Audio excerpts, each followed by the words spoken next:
Sina Joros at Roxanne, malapit nang matapos sa decorating project ng pansiteria ni Sarah. So, eto, inaayos na natin itong huling design natin dito sa table.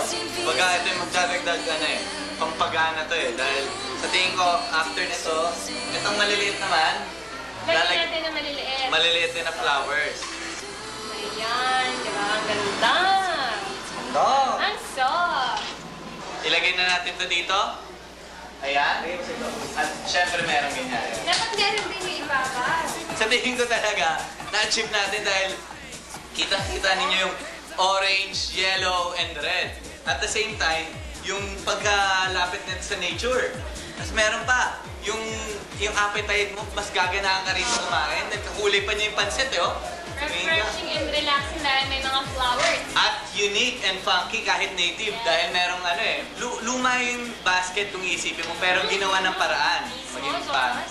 So sa tingin ko, ayos na dito, pwede lang dito na tayo sana mag-date Kaya lang, ang problema, Roxanne, wala pang magsiserve sa ating pagkain.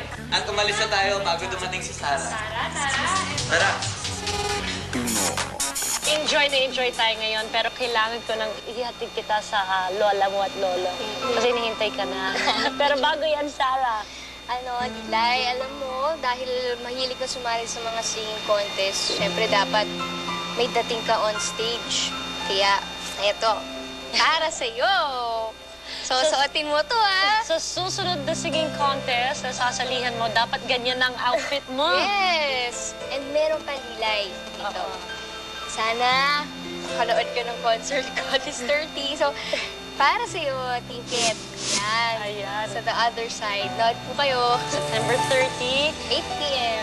So, imagine, talagang nakalamang ka na kay Sarah kasi kahit pa paano napanood mo na si Sarah live at makakapunta ka pa sa concert niya, first major concert ni Sarah, at least pagiging bahagi ka doon. Hindi ba? Dito ka. Iniisip ko na sayang hindi ako makakapanood nito, pero hinihintay ko na sa TV na baka ipalabas. Ngayon, nagulat ako, binigyan niya ako ng ticket. Siyempre, parang dati, pinapangarap ko lang, pero ngayon, natupad na. At alam mo, Sarah, sinabi nga ni Lilay na minsan, nanghihina ang loob niya, pero kailangan talaga siya mag-aral para makaahon sila sa hirap.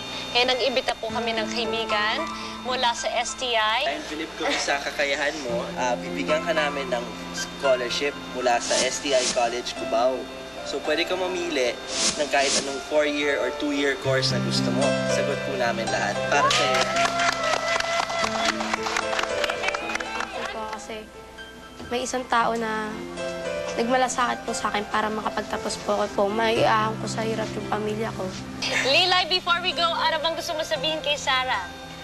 Thank you po sa sa gift na binigay niyo. Tsaka sa TV. Tsaka thank you rin po kasi kahit once in a lifetime na makasala kita. Salamat, Lilay. God bless you. Thank you po. Nag-enjoy kami. So ngayon, ihahatid ko na si Lilay.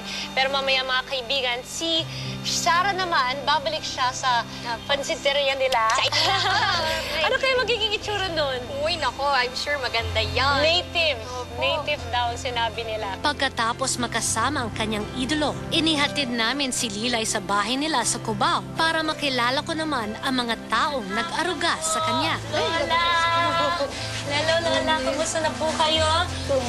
Kumusta na po kayo? Ibabalik ko na po si Lilay sa inyo kasi nalaman po namin na paborito niya pala idol niya pala si Sarah.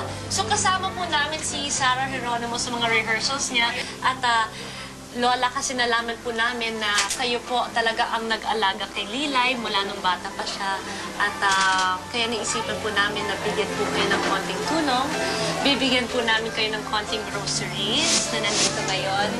Ayan, ang dami nating groceries dito kahit paano. Dati nagtrabaho ka rin bilang mananahi sa pabrika. Nagustuhan mo na ba yung trabaho na yan? Gusto ko yun talaga. O, so dapat ituloy mo rin po yan. Kaya noon pa nga sana yan, matagal na sana kasi makinang wala akong talaga? Nako, Lola, huwag ka mag-alala kasi nag-imbita rin po kami ng kaibigan, si Dr. John Seneca. Doc? Hello, Doc. Magandang hapon. At ayun, si Lilay at si Lola. Ayan, at meron po siyang magandang regalo po para sa inyo. Pangarap po magkaroon ng hanap buhay yung lola. Meron kaming surpresang tahian showcase. Kompleto yan, yung tahian showcase natin. So magkakaroon po kayo ng sewing machine, pati po yung mga gamit. Ay, Lola! Magkakakuha na po kayo ng mga damit. Mga damit at kahit pa paano meron kayong bagong negosyo. Sobra-sobra talaga. Kala mo para ako nakaabot sa langit eh. Ay, ngayon ako nakamakina mula noon. Salamat. Oo. Yeah, basta tayong makatulong lamang sa kapwa natin, masaya na rin tayo. Maraming salamat po sa inyo, Miss Charlene, kay Miss Sarah, at sa inyo po, Doc, sa binigay niyo pong oportunidad sa amin. Yan ang napapasalamat ako sa inyo. Maraming salamat. Kasi nung linggo lang, nagsimba kami sa sa Tipulo. Para nag-ano ka agad yung hiling ko ba. At si Lilay, lubos-lubos din ang pasasalamat sa pinakamamahal niyang Salamat lola. po sa lahat sa pag-aalaga. Mahal na mahal ko po kayo. Higit pa sa dalawang mama na dumating. Sana huwag siyang mawala. Sana laging nandito kami ko. Sana lagi siyang malakas. Makikita na rin sa wakas ang kanyang bagong palasyo. Ay nako, tiyak, papapa-order kayo ng bila-bilaong pansit dito.